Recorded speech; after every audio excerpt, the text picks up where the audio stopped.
Izgleda deluje prazno, ali ovde boravi 299 žena, iako ima kapaciteta za 250. Jedina od njih koja je pristala da stane pred kameru bez zaštite identiteta je AM, osuđena za zloupotrebu službenog položaja. Ovde je 7,5 godina, a nada se da će izaći na slobodu posle odsluženih 10. Normalne odnose imam s porodicom i to. Nemam malu decu, nemam ti problema, tako da žene koje imaju malu decu, tu je već veći problem, znate. A ovde su odrasli, nije. I tako. Krojačka radionica je mesto gde i VM provodi vreme, a ima nešto manju kaznu. Nisam umela da uvučem konac u iglu.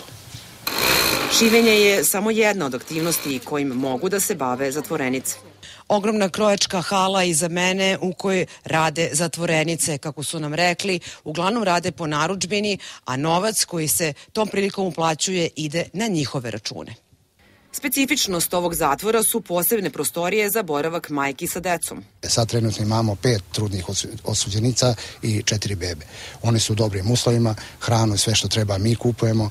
Znači one kad se porode se u zdravstvenoj ambulanti ili bolnici grada i u izvodu iz knjige rođenih ne piše da je dete rođeno u zavodu. Najčešća krivična dela su krađa, raste broj osuđenih za zloupotrebu službenih položaja, a ima i onih koji su ovde zbog ubistva.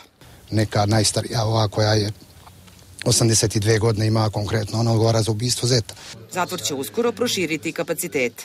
Rekonstruisat će se i zgrada koja je izgrađena još 1874. gde nije bilo do sada velikih ulaganja, tako da se nadamo da ćemo upravo zahvaljujući ovim rekonstrukcijama uspeti da poboljšamo smeštajni kapacitet i da on iznosi oko 320 mesta za razliku od sada koliko ima 250.